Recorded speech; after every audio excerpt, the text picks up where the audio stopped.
Muy buenas noches, tengan todos ustedes. Para mí siempre es un placer entrar en una etapa de discusión, de aprendizaje, y nos agrada que mucha gente esté detrás de las redes sociales. Queremos siempre agradecer a las personas que están detrás del YouTube, detrás del Facebook. Y también quiero agradecer esta noche a la gente que se ha dado la oportunidad de poder conversar sobre el movimiento sobre el movimiento indio Tupac Katari, ¿no? Sobre el MITCA, para escuchar un poco de lo que ha sido su historia, lo que queda aún en la memoria y lo que ha venido ocurriendo este fin de semana, ¿no? Usted sabe muy bien que ha habido nuevos líderes que se han posicionado en el espectro de este movimiento. Y estoy realmente contento porque son personas re jóvenes, ¿no? Entre los cuales está el hijo de Constantino Lima y espero que Constantino se pueda conectar. Eh, Está ahí el hermano Tupac Lima Chuquimia, ¿no? Como heredero del movimiento. Y me agrada mucho porque Tupac es una persona que se ha formado en estos ámbitos para poder dirigir, ¿no? Este movimiento. Y también está el hermano José Tambo Paz, ¿no? Que hasta donde sé es el sobrino, ¿no? De uno de los fundadores del catarismo, ¿no? De esa procedencia indianista que justamente tiene que ver con este movimiento, ¿no? Revolucionario indio, con este movimiento revolucionario que tiene que ver con esa recopilación del movimiento indígena. En ese sentido, también me gustaría dar la bienvenida al hermano José Tambopaz y espero también que se pueda conectar la hermana Vanessa Taboada Laura para poder conversar también con ella y ver cuáles son estos proyectos, ¿no? Cuáles son las nuevas ideas que se va a insertar a partir de este movimiento, para ver sobre todo en este ámbito, preguntarle sobre todo cuál es la historia del MITCA, ¿no? ¿Qué hay detrás de ese gran movimiento? ¿No? ¿Cómo se ha ido desarrollando el MITCA? ¿Quiénes fueron sus principales actores políticos? ¿Qué herencia ideológica está dejando el MITCA Bolivia desde los años 70, 60 en adelante? ¿Qué proponen, ¿no? Estos nuevos dirigentes del MITCA que han sido posesionados el día sábado? ¿Cuál es el motivo para seguir con este proyecto, ¿no? Del MITCA, con este proyecto del movimiento indio Tupac Katari, ¿no? ¿Qué les motiva a seguir con esto, ¿no? Y en realidad es un proyecto de una larga data, donde está la historia, donde está eh, tradición, donde está música, donde están símbolos significantes. Y en ese sentido, no sé si se encuentra ya el hermano Tupac. Tupac, buenas noches. Tupac, buenas noches. Hermano Tupac, creo. Buenas noches, buenas noches. Hola Tupac, buenas noches hermano, bueno saludarte. Hermano, mira, estamos acá desde distintos lugares para poder escuchar a los nuevos dirigentes, también a José. José, ¿estás ahí hermano José? José, hermano. Sí, sí, buenas noches, hermanos. Soy José Tambo. Sí, estoy acá. Hermano, estamos a nivel nacional, obviamente. Bueno, quiero saludar también a Gilata Adolfo Choque, parte del equipo, al hermano Juan Abel Fernández, que siempre está ahí compartiendo su sabiduría, sus experiencias allá desde Cochabamba. Al compadre Cantumarcas, y dice acá a Melvis Quispe, no sé si se encuentra ya la hermana Vanessa Tabuada.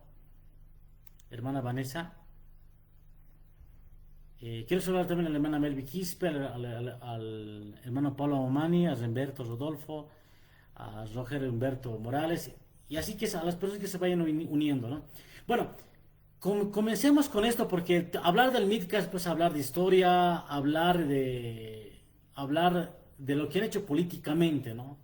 Muchos de los jóvenes, de los que nos ven del otro lado, tanto del Facebook como del YouTube, Nos agarramos mucho desde el año 2000, ¿no? Porque de los que somos de los años 80, 85, 90, tenemos conciencia de lo que pasó desde el año 2000, ¿no? A menos que revisemos la historia, ¿no?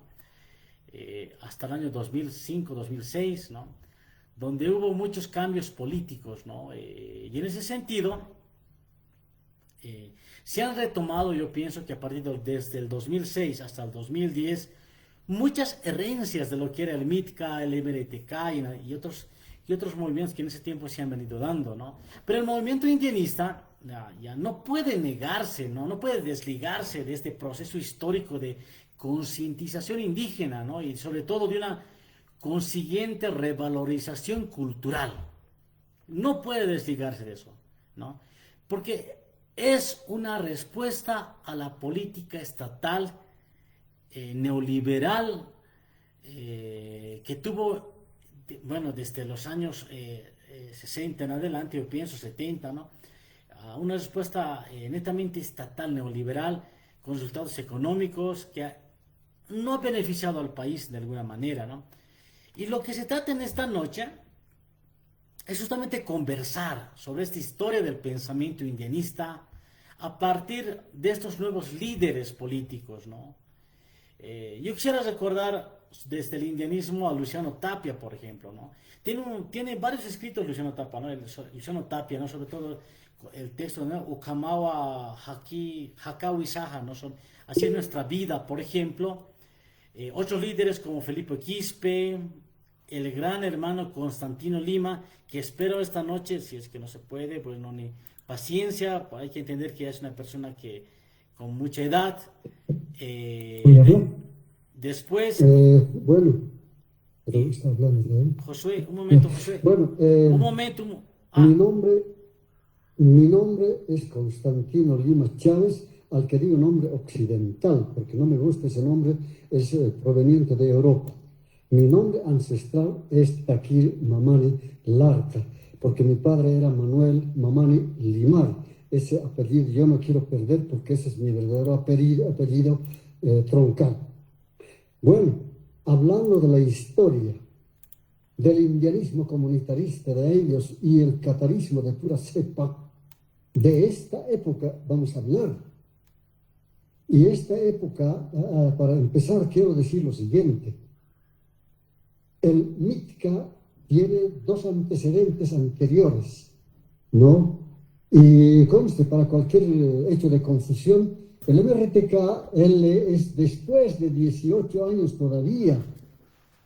El indianismo, mi persona, tengo que declarar así claro, es autor, intelectual, promotor, ejecutor y fundador del indianismo comunitarista de ellos entre 22 personas. Sin embargo, vale la pena un pequeño precedente anotar.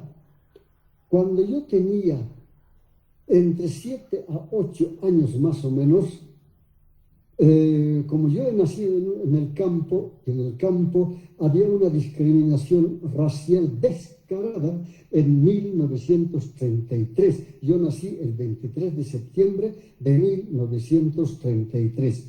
Esa época había descarada discriminación racial.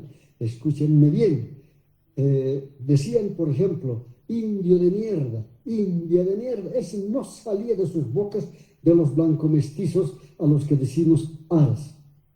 Bueno, así nací, pero a mis 7 a 8 años tuve una experiencia que el contar sería un poco largo, pero que me entró como una herida jamás olvidable y también como una situación ideológica inolvidable. Yo tendría que decir que mi papá ha sido el primer catedrático ideológico indianista, comunitarista de ellos y catarismo en general. ¿Por qué?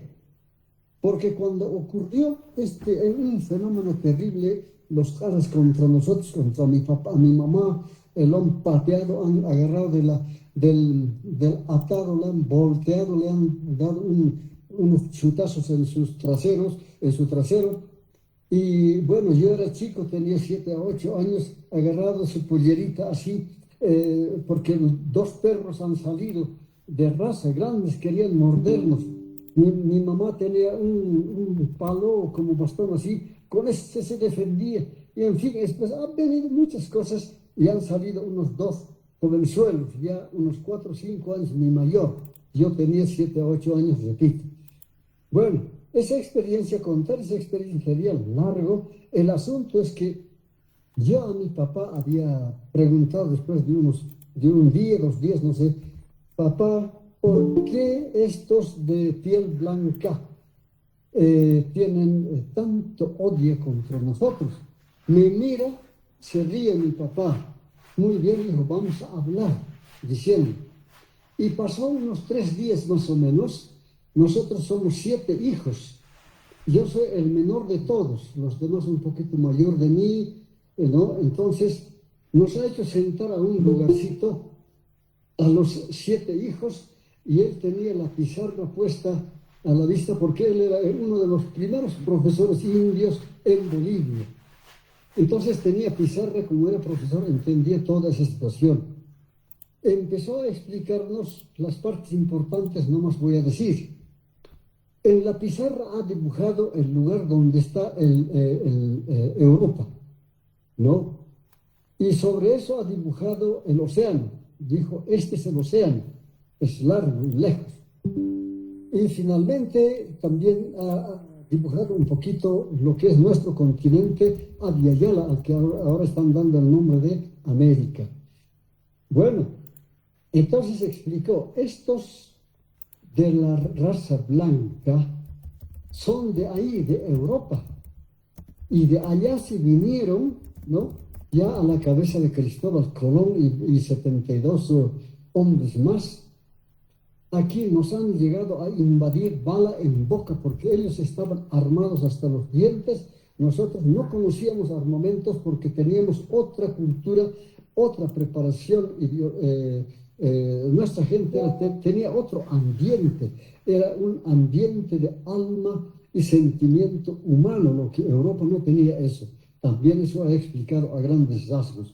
El asunto es que mi papá explicó claramente de que ellos son europeos y como tales han venido, han traspasado el océano, han llegado aquí, bala en boca, nos han invadido, es decir, se han apoderado de nuestro continente, de nuestro territorio, a ese lugar que ahora han dado el nombre de San Salvador.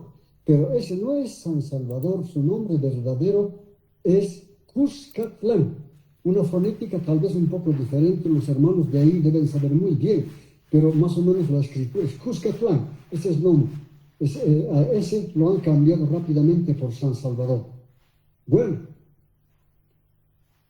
papá explicó lo siguiente, ellos no tienen ningún derecho aquí, en este continente, porque son de Europa, allá tienen todos los derechos.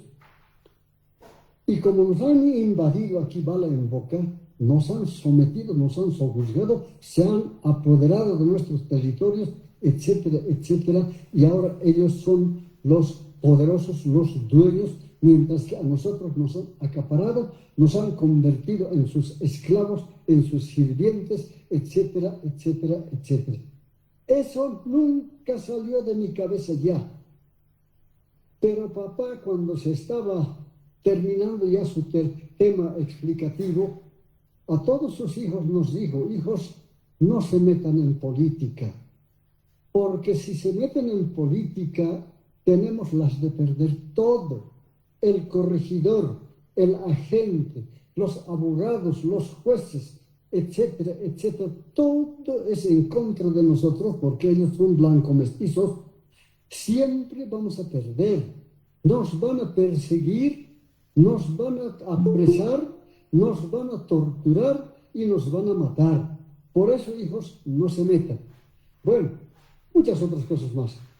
Pero soy yo el que he desobedecido a mi padre y la ira entró en mi corazón y en mi mente, nunca se salió y en realidad crecí con ese motivo rebelde ya ante esa mal llamada raza blanca, porque ellos son pardos, no son blancos. Bueno, entonces, crecí rebelde A mis 14 años yo entré a la escuela por primera vez, yo no sabía leer ni escribir. Y como en ese año he aprendido a leer y escribir, he mirado el diccionario Larousse de mi papá, era un diccionario grande, completo. Entonces miré, ¿qué quiere decir indio con el que tanto nos humillan? Indio había querido decir lo siguiente, escúchenme bien, mis queridos hermanos, hermanas, jóvenes en general de ambos sexos. Indio quiere decir lo siguiente, analfabeto, ignorante, basura, al último, mierda. En otras palabras, el término indio, el verdadero término indio, originalmente en esos diccionarios de aquellos tiempos, era indio, es decir, mierda, ¿no? Porque eso significa. Hoy en día han cambiado, eso ya saben ustedes, 3 veces desde 1960 han cambiado. Bueno, entonces yo ya entendí esa palabra. Entró en mí una rabia, una cólera, y no sabía qué decir, mierda, mierda, mierda. Y cuando nos está diciendo indios de mierda, nos está diciendo pues mierda de mierdas.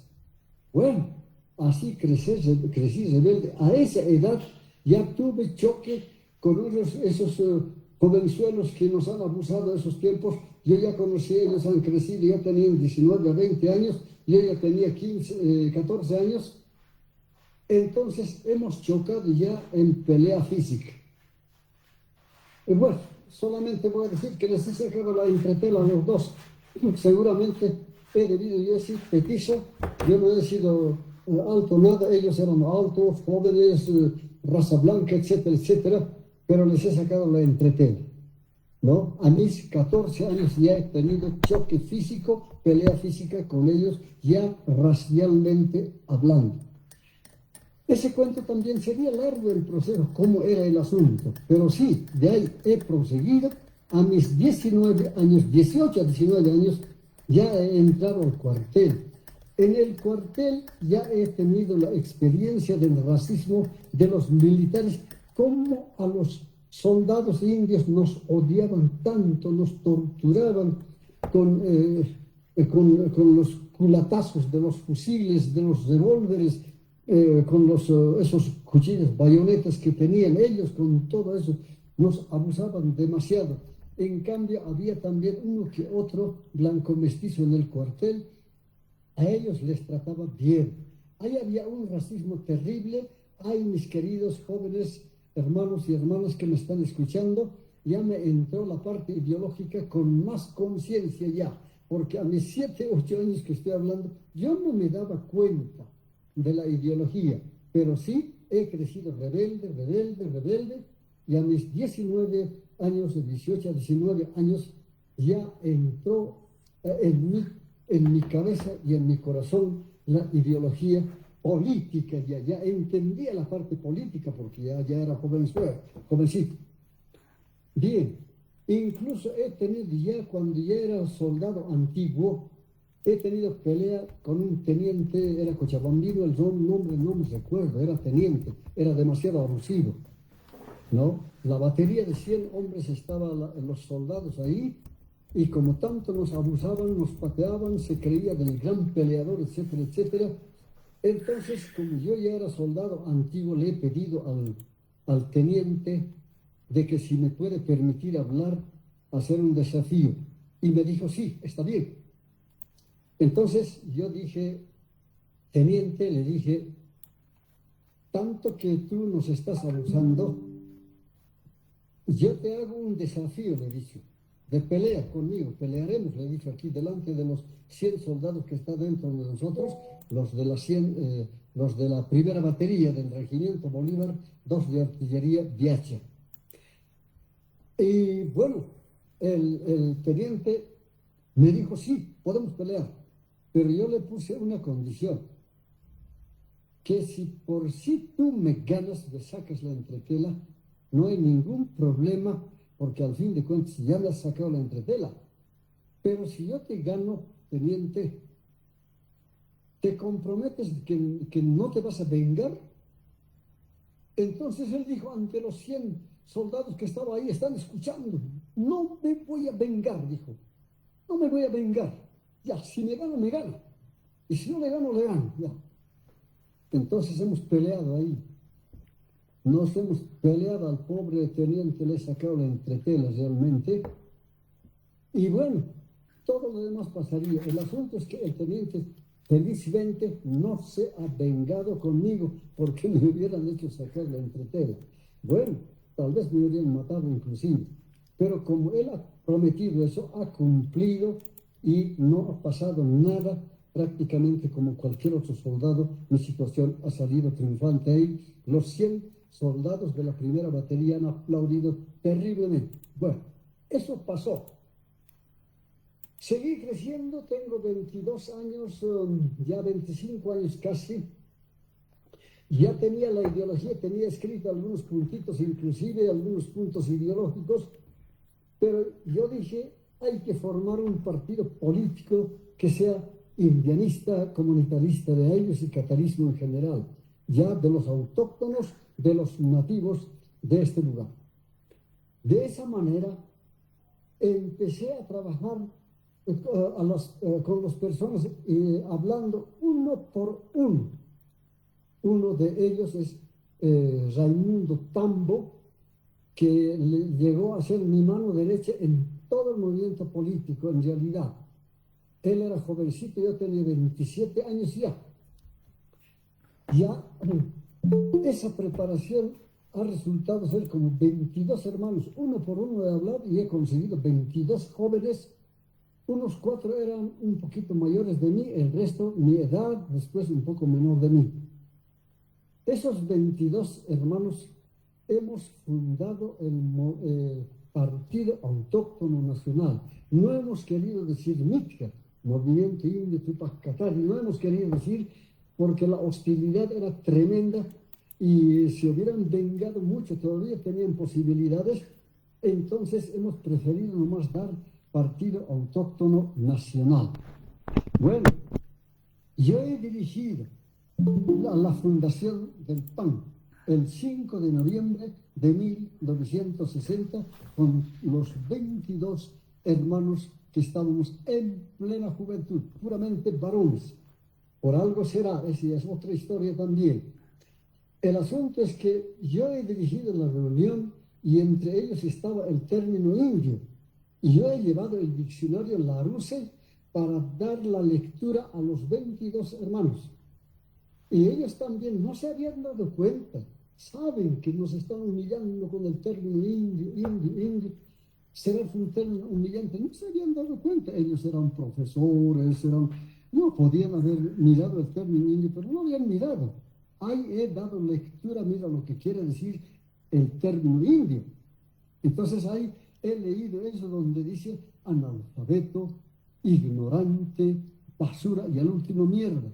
¡Ay, caramba! Los 22 jóvenes han empezado a reaccionar terriblemente, se han enojado, no nos habíamos dado cuenta, pero ahora no podemos permitir esto, tenemos que batallar hasta lo último, así renegando prácticamente todos se han comprometido en la lucha y hemos sacado un eslogan. Ese término indio ha sido el arma con que desde la llegada de Cristóbal Colón nos han sometido, nos han sojuzgado, acaparado, etcétera, etcétera. Con ese término nos están sojuzgando, con ese término nos van a seguir sojuzgando hasta lo último. Entonces, nosotros ahora, nuestra ideología, el primer eslogan va a ser, con ese mismo arma que nos están sometiendo, ese mismo será nuestro arma de defendernos hasta la victoria final. Después veremos cómo hay que dar ese término indio, hay que enterrarlo, no sé qué vamos a hacer, etcétera, o es que vamos a dar otro significado, etcétera, etcétera. Ese era el eslogan que ustedes están escuchando a grandes rasgos. Repito otra vez entonces. Indio ha sido el término con que nos van sojuzgando, indio mismo será el arma, el término con que nos vamos a defender hasta la victoria final. Ese ha sido el primer eslogan que habríamos tenido el 5 de noviembre de 1960. Teníamos preparado un manifiesto del Partido Autóctono Nacional. Ese hemos sacado al tercer día mismo, o sea que el 8 de noviembre de 1960. En Bolivia, algunos periódicos que han sacado, me recuerdo, última hora, se han hecho la burla de nosotros. Se nos han burlado realmente, nos han desestimado totalmente. Pero en Estados Unidos, en otras partes, en Estados Unidos había salido más o menos bien la publicación. También se han hecho un poco de burla, pero ha salido la explicación de que los indios en Bolivia, Collasuyo, se han formado ya un partido político denominado PAN, Partido Autóctono Nacional. Resulta de que la reacción de los negros, que eran el 40% de ese tiempo, ahora no sé qué tanto será, han leído esto y se han fijado y han dicho: los indios allá se han organizado, nosotros los negros también aquí nos vamos a organizar. Y el nombre que habían dado en ese tiempo había sido el Poder Negro. Ese mismo resultado, después de mucho tiempo, Barack Obama, el primer negro presidente en Estados Unidos, ustedes tienen que saber eso. Pero Barack Obama no debe saber siquiera la historia, pues, pero ha ido pues procesándose en ese sentido, hermanos y hermanas. Los nativos, o llamados indios también, en Estados Unidos se han organizado en AIM, American Indian Movement, es decir, Movimiento Indio Norteamericano. Pero los hermanos indios allá, los Sioux, Navajos, Denis, Sumis, etcétera, etcétera, etcétera, son pues apenas el 5%. Entonces, pues no han podido avanzar hasta el día de hoy. Los hermanos han luchado, pero no, son muy poca gente. El exterminio ha sido terrible allá. Y por esa razón no han podido tomar el poder político como los negros, por lo menos una vez ya han tomado el poder político, siendo el 40% de la población. No sé si más adelante habrá algún presidente, etcétera.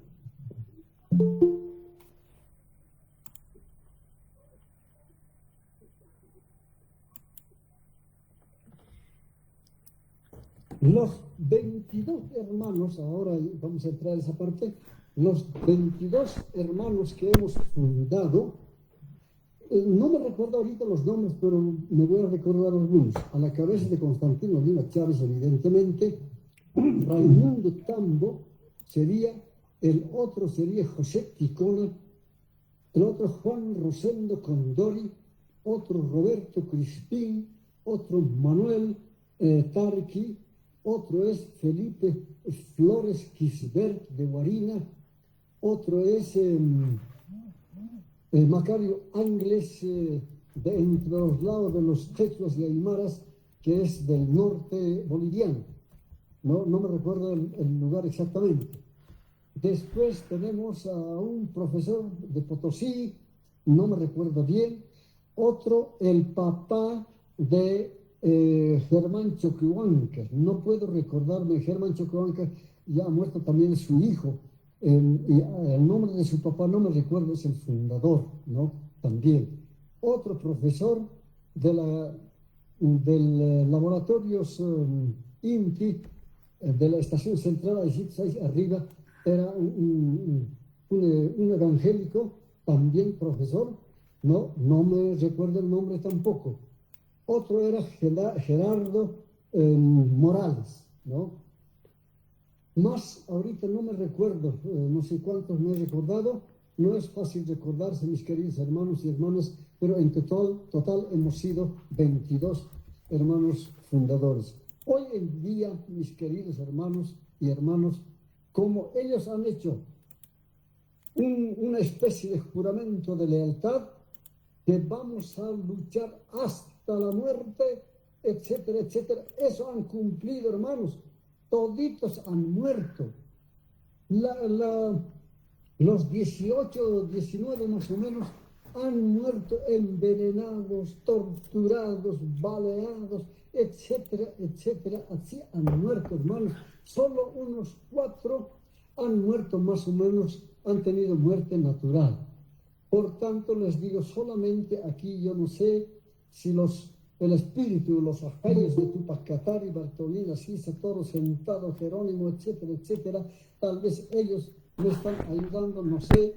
El asunto es que estoy sobreviviendo, actualmente tengo ya 91 años. Yo he sido torturado de lo peor, 9 veces torturado, mis queridos hermanos y hermanas. He sido torturado aquí en Bolivia 4 veces, 1952, donde he conocido 3 baleaduras, tortura y prisión, y he conocido, hermanos y hermanas. En 1972, 20 años después,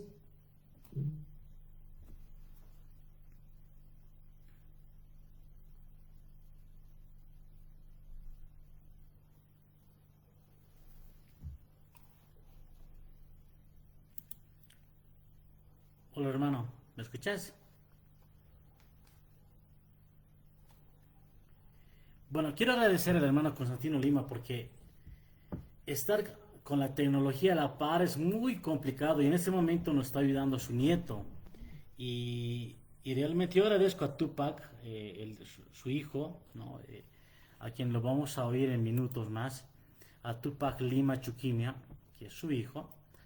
Eh, es muy complicado, ¿no? Cuando uno ya tiene la edad encima, 92 años, 91, 92 años, entonces es muy complicado entrar en lo que nos ofrece, ¿no? La cibernética sobre todo. Y agradezco también al nieto, ¿no? Porque realmente no sé, la verdad, es complicado, pero ahora me gustaría vamos a volver con el hermano Constantino Lima.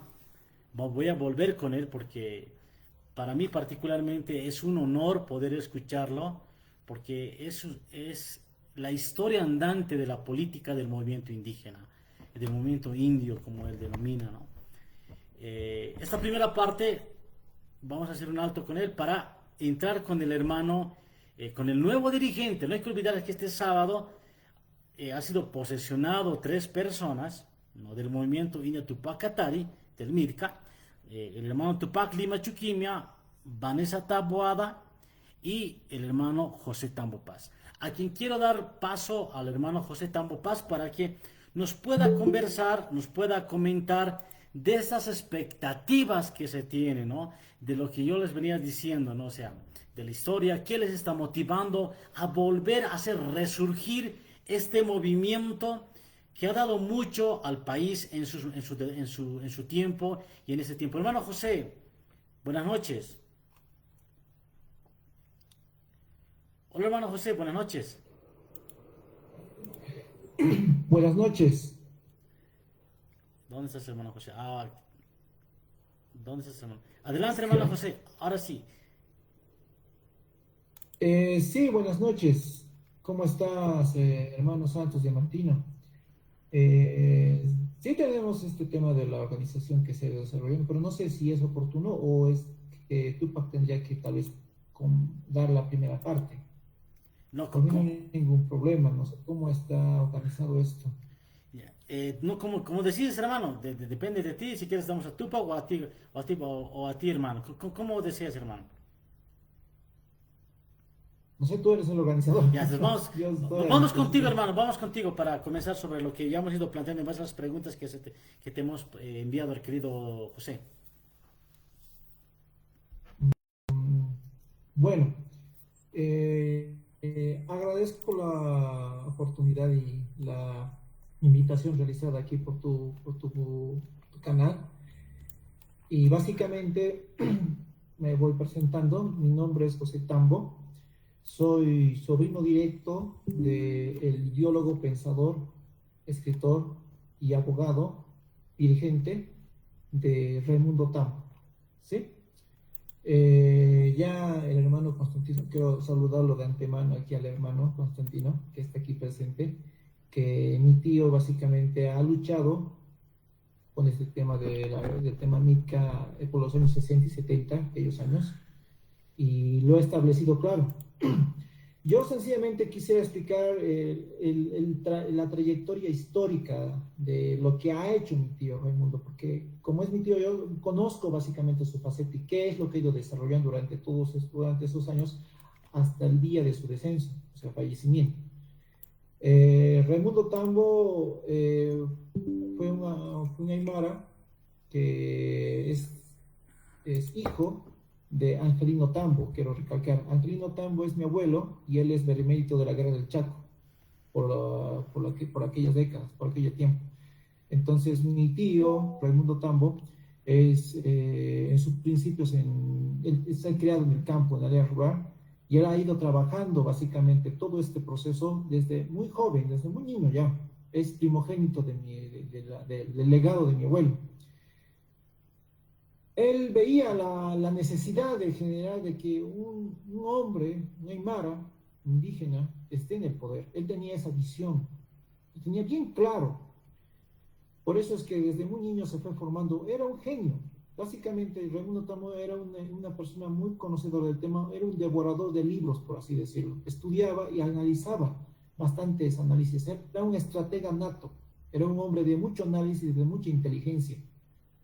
Y no lo digo yo, lo dice la gente que ha ido trabajando con él, y aquí don Constantino sabe eso. Por eso es que en los libros que voy leyendo, aquí hay uno que es del catarismo, aquí tengo uno y aquí tengo otro. Tengo bastante información bibliográfica que he ido leyendo, bastante información de lo que es catarismo. Y siempre, siempre se habla de Raimundo Tambo como un ideólogo, pensador, un revolucionario, un líder, un dirigente, ¿no? Básicamente, en sus tiempos, cuando él estaba desarrollando todo este tema de lo que es el tema del catarismo, saliendo del colegio, él salió del Gualberto Villarroel, quiero recalcar, Gualberto Villarroel. Saliendo de ahí, empezó con una visión de poder denotar una visión clara para los pueblos aymaras. ¿Qué? Él quería ya ser presidente en ese entonces, muy joven, a sus 18 años, ya tenía esa visión. ¿Por qué?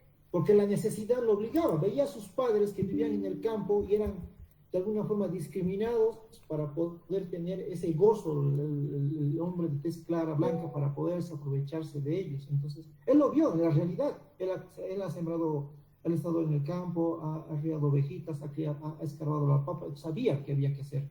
Entonces, él tenía una visión y dijo, en los libros está, y nosotros lo sabemos.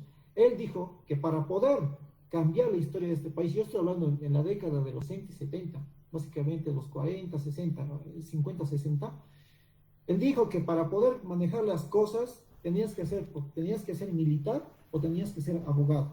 Porque en ese entonces tienen que tener en cuenta que muchos de los presidentes eran militares, como Barrientos, Torrico y demás, y otros que eran presidentes como lo que es Hernando Siles Suazo y demás, ¿no? Entonces, tenía esa visión, o eres presidente, o eres militar, o eres abogado. Entonces, él se perfiló por ser militar. Y en ese contexto de ser militar, en ese tiempo la discriminación era terrible, señores. A mi tío lo han golpeado, lo han maltratado en el colegio militar, en su primer año. Mi abuela, mi abuela Teresa Kisber, veía cómo mi tío era golpeado y maltratado cuando llegaba del colegio militar. Eso era horrible, porque nadie acá en este siglo va al colegio militar con el apellido que sea Quispe o que sea Mamani, y hay muchos militares mamanis, y no los golpeaban como en ese tiempo. Ese tiempo lo han maltratado a mi tío, lo han destrozado el alma para que él se retire y renuncie al tema de ser militar. Él quería ser subteniente en el colegio militar. Él entró, aprobó el examen físico y aprobó el examen escrito y el examen físico, pero aún así querían que él renuncie. Fue por petición de mi abuela que le dijo, te están golpeando, hijo, ya no quiero verte sufrir, te están maltratando, te van a matar. Y básicamente yo un día vino con la cabeza rota, con la cabeza lastimado, y tuvo que retirarse, por petición de mi abuela, su madre. Y uno tiene que tomar en cuenta eso. Él hubiera seguido, pero su mamá es quien le dijo, no, ya basta, me duele verte así.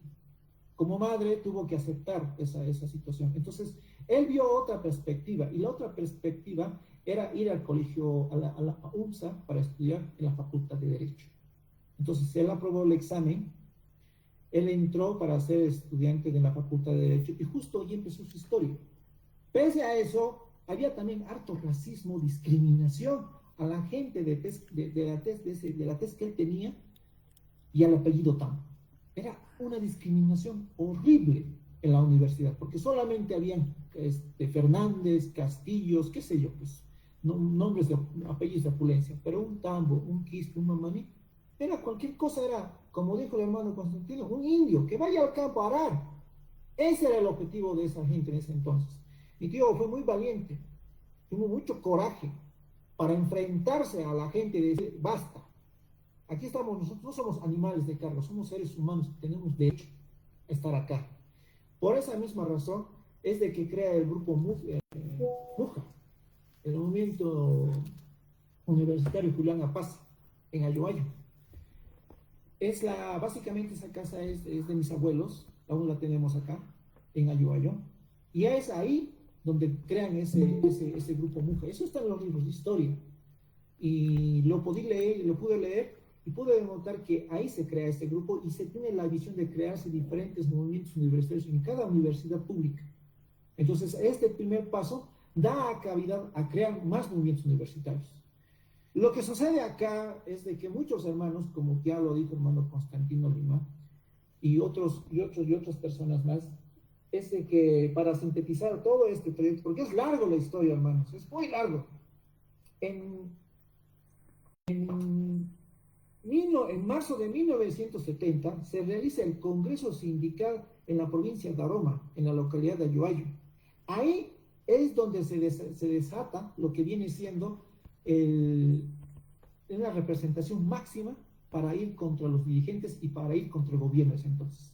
Y en ahí se presentan dos personas, muy aclamadas, muy queridos por la gente.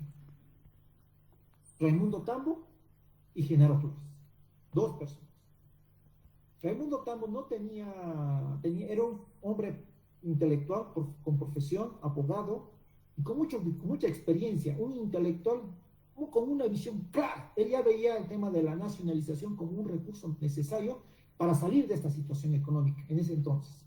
Y ya veía ese plan. Entonces, Genaro Flores, por otro lado, no era profesional, tenía su esposa y sus hijos, y tenía el apoyo de la gente, era más carismático, se dice. Raimundo Tambo era más intelectual, más preparado, estratega, por así decirlo. Entonces, en ese entonces, se define que sea quien sea cabeza y quien sea segundo. La gente quería que sea Raimundo, otros querían que sea Genaro Flores, pero al final se decide que Genaro Flores asuma la cabeza. Yo les estoy hablando en 1970, en marzo de 1970. Y Raimundo Tambo entra como segundo. Entonces, en ese momento, es que la gente en ese congreso, en ese evento, piden que ellos se den la mano y trabajen por el pueblo. Raimundo y Genaro se dan la mano y acuden al llamado del pueblo para asumir esta enorme tarea, porque ellos han ocupado hartas dirigencias, hartos cargos públicos, dirigenciales, hasta para llegar ahí. No es fácil ser dirigente, no es fácil ocupar ese espacio. A mi tío lo han perseguido. En la casa donde vivíamos, la gente, venían los militares a agarrarlo para que se vaya, para agarrarlo y meterlo, qué sé yo, hacerle qué sé cosas. Los vecinos lo han cubierto para que se pueda escapar detrás de la casa y para poder resguardar su vida. Entonces no es fácil. Y yo lo veo aquí al hermano Constantino porque él sabe que la dirigencia no es sencilla. Y hoy en día nos toca un reto para enfrentarnos a lo que viene en este siglo XXI, en el año justamente 2025, ¿no?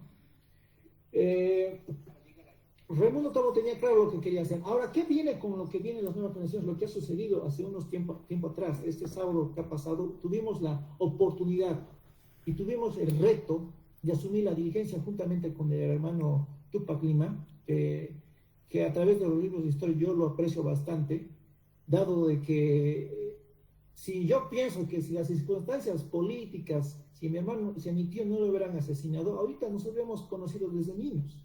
Yo sé claro que eso hubiera pasado. No hay otra. Si mi tío seguiría con vida. A mi tío lo han asesinado en 1977. Lo han asesinado, ¿por qué? Porque sé que han conspirado para que de un evento social agarren y finjan un accidente automovilístico y de esa manera se choque. contra él, contra mi tío, y en sus últimos días de suspiro, de sobrevivencia, le dijo a mi tío Ricardo Tambo, esto ha sido planificado, hermano, le dijo. Y eso nos ha transmitido mi tío Ricardo. Esto ha sido planificado, han intentado matarme, y ahora estoy herido acá, estaba agonizando para morir. Él murió en ese momento. El accidente fue fuerte, pero tan fuerte era su cuerpo que dio para sobrevivir, llegar al hospital y fallecer ahí. Pero ustedes tienen que tomar en cuenta que en esas clínicas, en esos lugares, no había las condiciones médicas para poder resguardar a un ser humano. Como lo hoy, estoy hablando por 1977, señores. Entonces murió. Fue una pérdida para todos nosotros, para mi familia especialmente. Yo no nací en ese tiempo. Yo lo conozco a través de la historia, yo lo conozco a través de lo que ha hecho y a lo que mi familia me ha contado. Pero yo sé y estoy seguro que muchos aquí, hermanos, quieren que continúe esta lucha y va a continuar. Porque se trata de llenarse de orgullo como bolivianos que somos y dentro de lo que son los pueblos originarios y lo que es la nación aymara. Ahora, dentro de esto, yo me formé en la UNSA como universitario, entré a la facultad la Facultad de Ciencias Económicas, me formé como economista y dentro de esta formación entré a la dirigencia universitaria en la Sociedad Científica de la Universidad Mayor San Andrés. Trabajé arduamente, trabajando grupos, gestionando gente y organizando y planificando. Yo no entendía a veces de dónde venía este espíritu de liderazgo, pero paralelamente sabía que alguien en espíritu me guiaba para llevar a cabo esta enorme tarea. Y ahora lo veo claro, juntamente con mi hermano Tupac Lima, veo que esto se va a realizar, que nos hemos ido preparando, mi hermano Tupac y mi persona, profesionalmente, académicamente, dirigencialmente, organizadamente, planificadamente. Hemos adquirido una larga trayectoria de experiencia para llevar a cabo esto. He trabajado en varias instituciones, en ONGs, fundaciones, en el sector público, en el sector privado. Me he movido y he trabajado con gente como director, como coordinador, y eso me ha transmitido la experiencia que se necesita para trabajar. Quien les hablo no es cualquier persona, pero humildemente les digo que aquí con mi hermano Tupa vamos a trabajar. Pero como dije en el evento sábado, necesitamos el apoyo de todos ustedes y vamos a conseguirlo, porque ya nos estamos moviendo con los jóvenes, con los grupos jóvenes, juveniles de todo el país y más que todo aquí en La Paz, en el Alto. Mi postura es acá presentarles un modelo económico y hacer proyectos sociales. Yo soy economista, he trabajado muchos años y desarrollé lo que es un modelo económico productivo emprendedor, que básicamente consiste en trabajar directamente con el microempresario, con el microproductor, y trabajar con el área rural, apostarle a la producción agroindustrial en el tema de camélidos y en el tema del equino. He trabajado ya con instituciones o con organizaciones o con productores y ellos ven la necesidad de acopiar y convertirlo en una organización mucho más grande para la exportación, pero no hay apoyo de nuestro gobierno para estos sectores, no lo hay.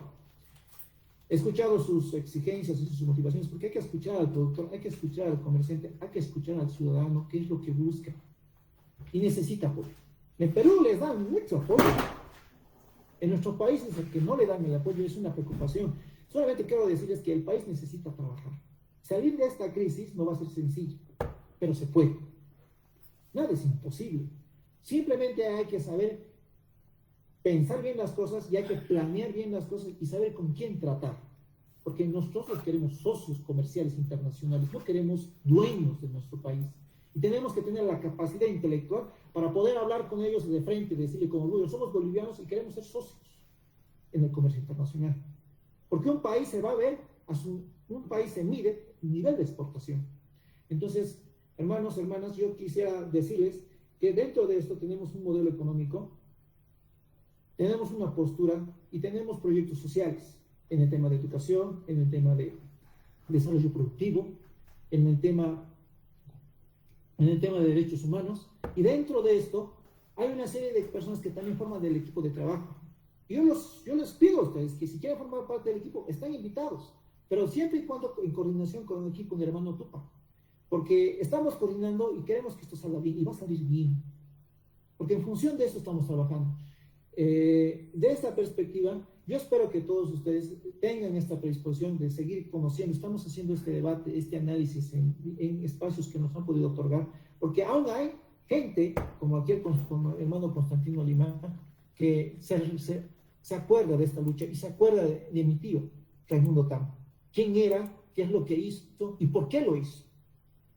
Y de eso me ha dado el placer y el honor de hacer representar el apellido de la familia y representar a mi tío en estas circunstancias. Quiero que entiendan que el país necesita acción, no solo discurso. Tupac lo dijo, somos personas de acción, no solo somos discurso. Y ya tenemos la experiencia para poder trabajar y estar a la cabeza, porque ya nos hemos movido dirigencialmente y productivamente. Yo agradezco aquí al hermano Diamantino por la invitación y aquí al hermano Constantino también que está presente. Básicamente es la historia que se ve reflejado en su mirada y en sus manos. Yo veo la historia que lo leo en los libros de historia, que yo he leído, lo veo en sus manos. Y veo también la historia de muchos dirigentes que han estado. Entonces, el hermano Tupac, yo espero, vamos a trabajar coordinadamente, estoy trabajando arduamente con él. No sé si hay algo más que se pretende desarrollar, hermano Diamantino. No, más bien, gracias. Hay muchas cosas que particularmente me interesa saber sobre Raimundo Tamo porque ha sido un ideólogo, ¿no? Fuerte en sus épocas. Y hay algo que todavía no se ha en la historia, ¿no? Dilucidado o esclarecido, el tema de su muerte, ¿no? Tú lo has dicho. Hay muchas hipótesis sobre el mismo, se oye mucho.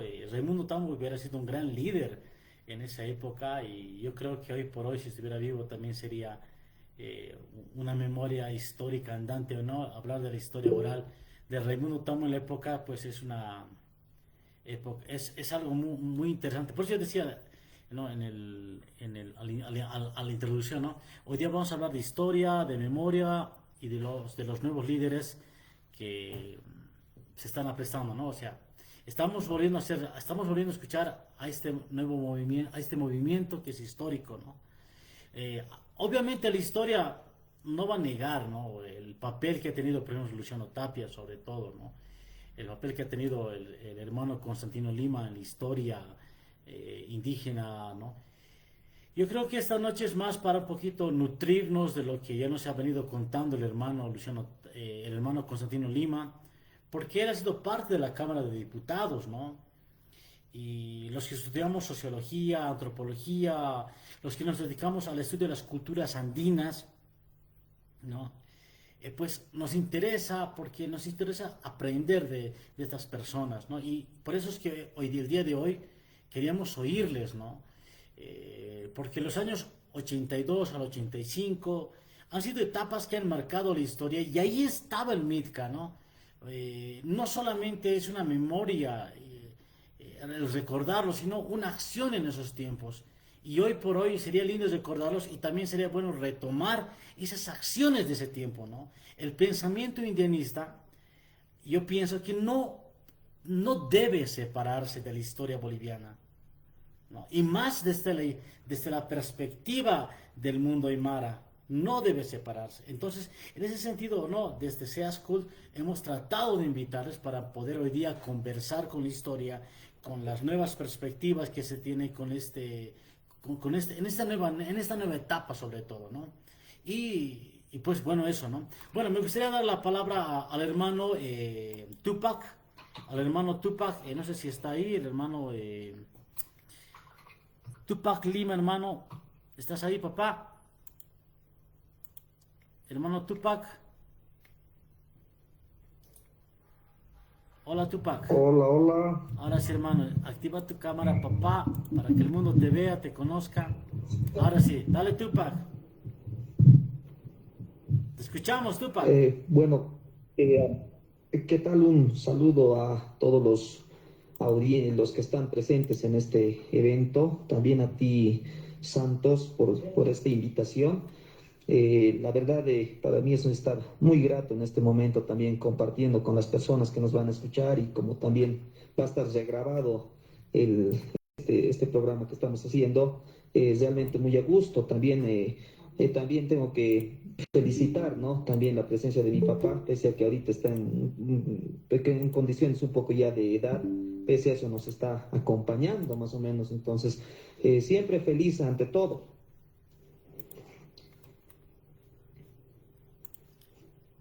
Hola. Dale Tupac, dale Tupac. Te escuchamos a partir de las preguntas que hemos planteado y pues te escuchamos, hermano. Primero el tema de la memoria, el tema de la historia, cuáles son las nuevas expectativas que se tienen en la actualidad. Ya lo dijo el hermano José, ¿no? Nos habló de la historia, de lo que está queriendo rearticular como movimiento, las perspectivas que tiene. Pues adelante, hermano Tupac, te estamos escuchando a nivel nacional. Bueno, mira, realmente yo estoy muy preocupado por esta cuestión de la crisis, por todo lo que está pasando y a raíz de que desgraciadamente ha pasado muchos años y siempre la parte de los jóvenes, la parte india, ha sido usado como escalera política, ¿no? Entonces, yo tengo una nueva visión de toda esta situación.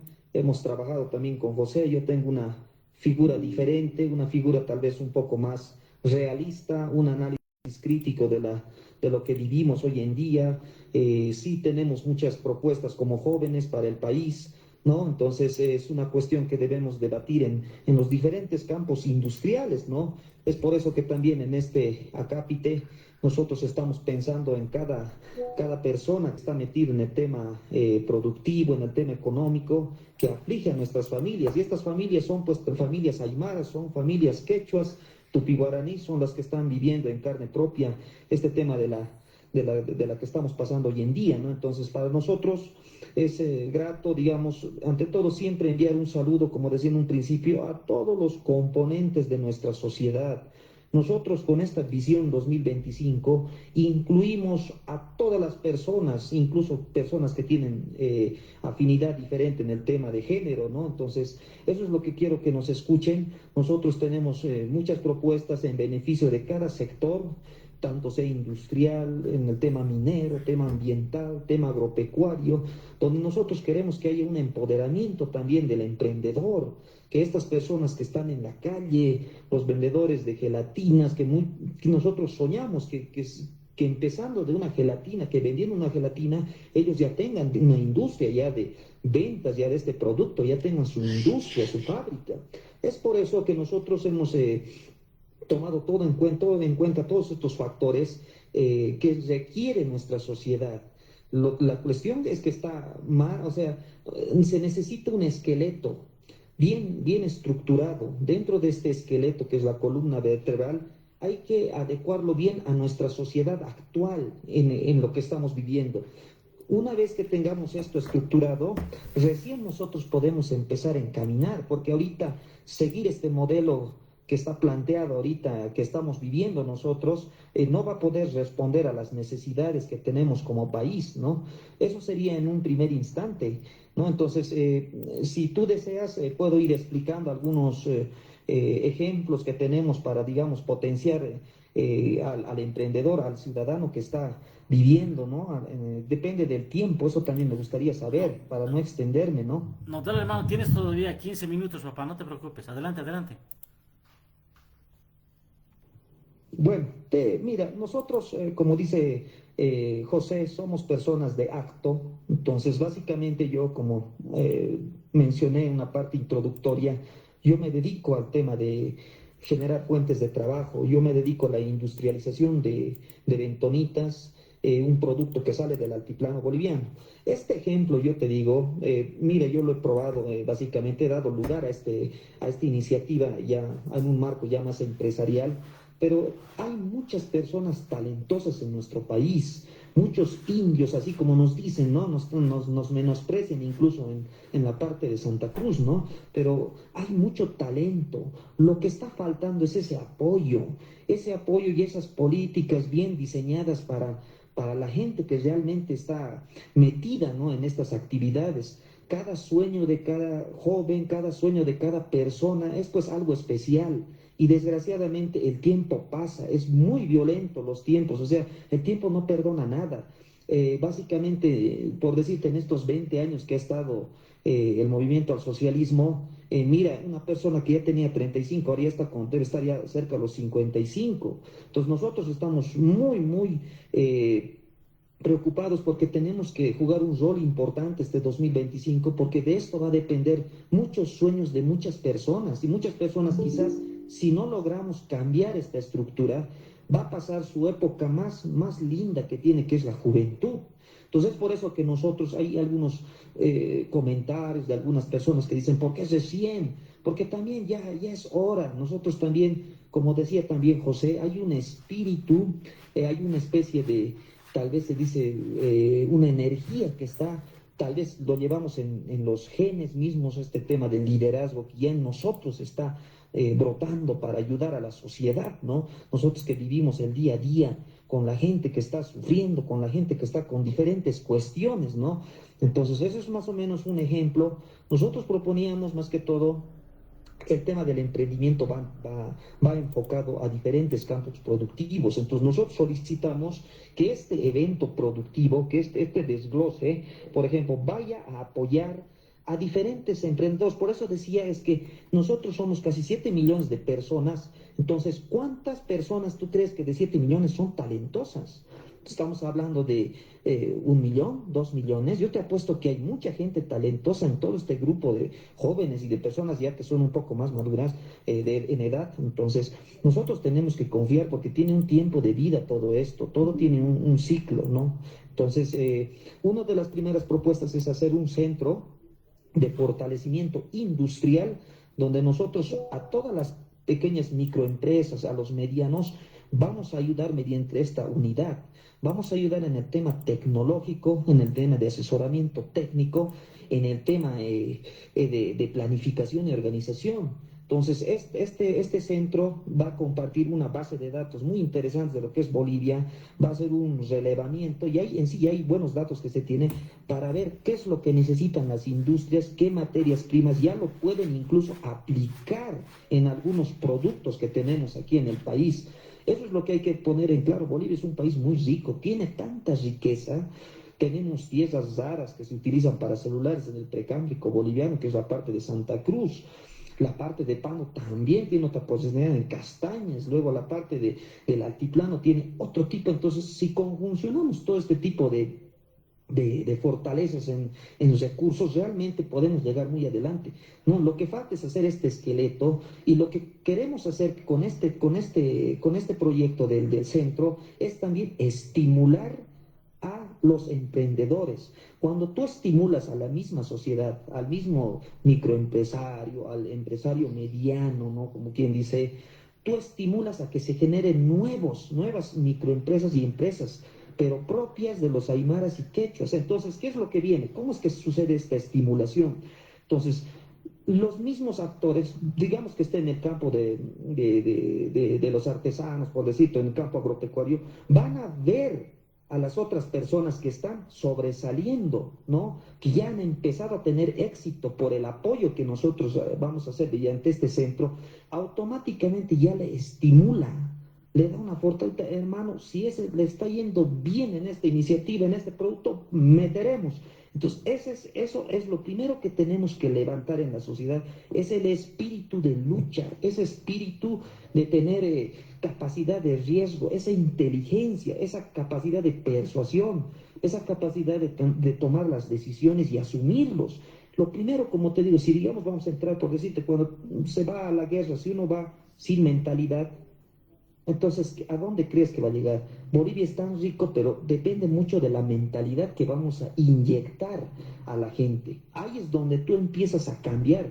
Por eso es que también el tema educativo tenemos que modificarla ya, ¿no? Entonces, eso es un tema muy largo que algún momento vamos a hablar del tema de educación, pero desde ahí, desde esa mentalidad, tiene que resurgir todo lo demás, ¿no? Porque si uno no está convencido, no tiene ese espíritu, es muy difícil llegar adelante, por más que tengamos recursos, por más que tengamos muchas cuestiones, ¿no? Eso sería una parte, tal vez, en función también del tiempo, tal vez va a haber cuestión de preguntas. Si tú deseas que siga desglosando todavía, estimado Santos.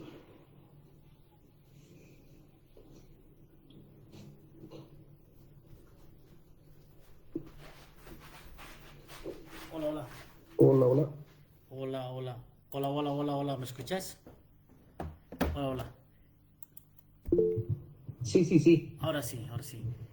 Bueno, yo creo que todo el movimiento indígena que se han ido dando a lo largo del tiempo, ¿no? hay muchos actores y creo que lo que estás proponiendo en la actualidad también es una forma de ver, ¿no? Una forma moderna, ¿no? De la nueva juventud que se está gestando a la par del MITCA, ¿no?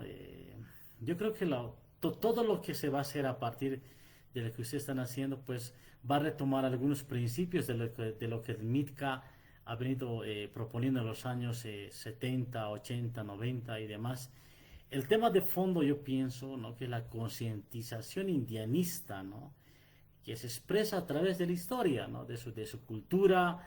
El indianismo yo considero que tiene sus propias obras, sus propios textos.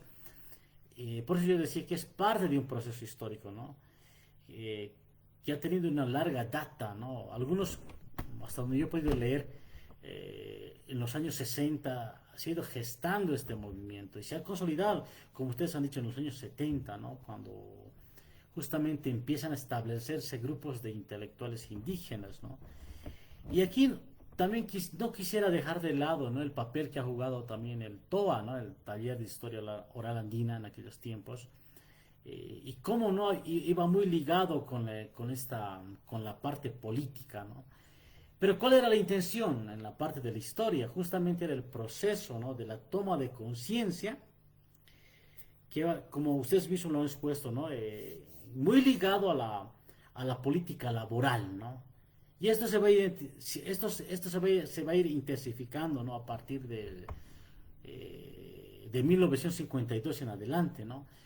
Una retoma de la conciencia de la historia indígena, ¿no? Especialmente de luchadores como podemos encontrar a Tupac Katari, Leandro Nina Crespi, no nadie puede olvidar el papel que ha jugado este líder, o Leandro Condori, ahí podemos mencionar a Fermín Vallejos, ¿no? Pero que han sido actores de la política, ¿no? De este movimiento indio, si quiere, ¿no? Y a partir de ahí han salido a relucir en la política, ¿no? En la política grupos laborales que en el inicio, pues como todo inicio, se han identificado, ¿no? Con la izquierda y han empezado a rechazar muchas veces estas ideologías como foráneas, ¿no? Y a definirse, ¿no? Dentro de sus propios marcos culturales, ¿no? Aunque muchos de los líderes indígenas, ¿no? Como bien lo ha expuesto el hermano José, ¿no? Han surgido de la parte de la urbanidad, ¿no?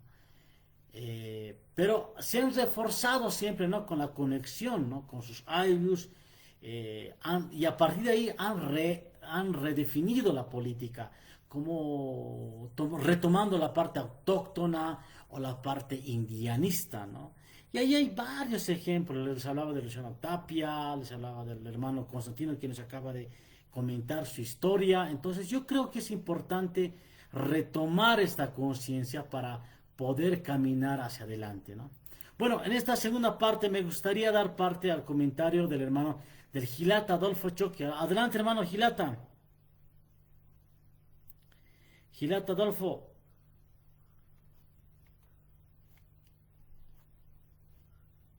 Gilata. No te escucho, hermano, no te escucho. Ahora sí. Gilata, ¿estás ahí?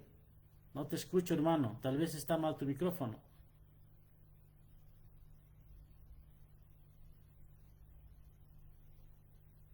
Gilata,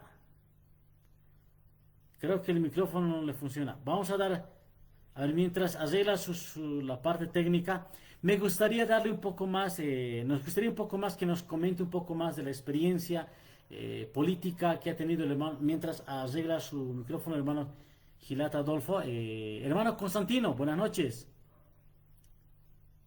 Buenas noches, hermano. Primero, Bueno, puedo proseguir un poquito más, ¿no? sí, hermano, primero agradecerte por el esfuerzo que estás haciendo. Sé que es complicado, sé que hasta la señal muchas veces nos falla en el campo y agradecerte, hermano, porque yo considero que usted es una parte de la memoria histórica del país y realmente me da mucho gusto poder intercambiar, poder escuchar y escuchar las experiencias que usted ha tenido, ¿no? En una época fructífera, en una época histórica del país, ¿no? Hermano, me gustaría darle un tiempo más para que pueda ir desarrollando la idea. Gracias, hermanito, gracias. Soy yo el más agradecido, mi querido hermano. Un poquito puntualizando solamente ya digamos, la parte histórica. Primero, como ustedes han escuchado ya, es el PAN, Partido Autóctono Nacional, entre paréntesis, agrario, han puesto en la historia. Bueno, ese es otro comentario también un poquito, no importa. Luego, a 8 años, de 1960 a 68, es cuando ya hemos decidido dejar la sigla PAN. ¿Por qué? Porque P, que quiere decir partido, nosotros hemos dicho no somos ningún partido aquí. Es como si estuviéramos partiendo una manzana 4, 3, 4, 5 veces, etcétera, 5 partes, etcétera, etcétera. Por tanto, no. Nosotros somos toda una mayoría, el 90% de la población. Por tanto, tenemos que hablar del movimiento. Entonces, ya en 1968, ya hemos conformado el Movimiento Indio Tupac Katari, MDTK, ¿no? Y en ese mismo año hemos forjado en la universidad el Movimiento Universitario Juliana Pasa, MUJA, ¿no? Entonces, eso también hay que saber por historia. Esa es la segunda etapa, donde ya se han incluido otros hermanos.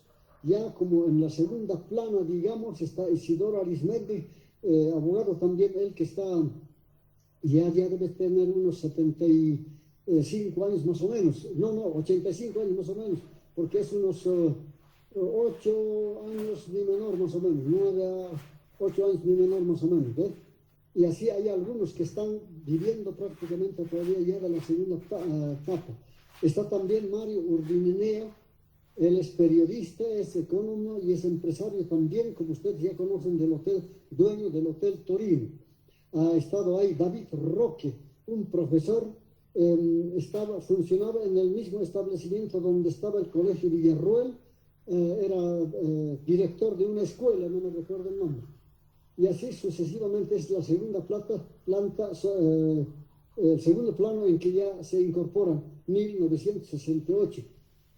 Finalmente, en 3 de enero de 1975, a 5 años, es decir, a 15 años después, ya hemos dado el nombre del Movimiento Indio Tupac Katari. En esa época ya hay a la tercera etapa. Los primeros que se han incorporado ahí es Ciro Asti, Roberto Tambo, etcétera, etcétera. Hay muchos de ellos, ¿no? Ya no me recuerdo bien, Yusco, no sé qué tanto. Bueno, después ahí mismo está, a 15 años después, como ustedes están viendo, Luciano Tapia, que se ha incorporado ya.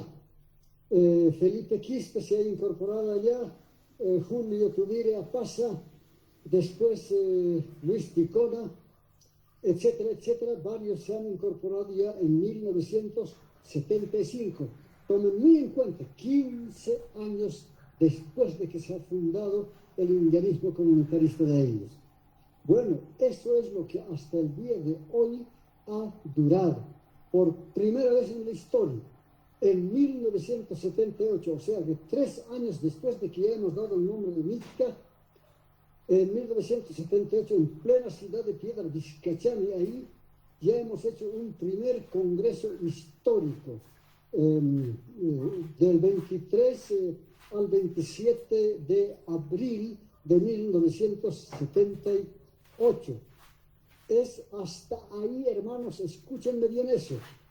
Desde 60 hasta 78 se ha conducido una dirección colegiada, no había jefe, no había directiva, nada, sino todos como por turno más o menos nos dirigíamos en forma colegiada, mis queridos hermanos, y yo nunca me voy a olvidar eso porque ese cuerpo colegiado ha sido magnífico y realmente elegante, hermanos, porque todos con un espíritu tan lindo, la lucha general.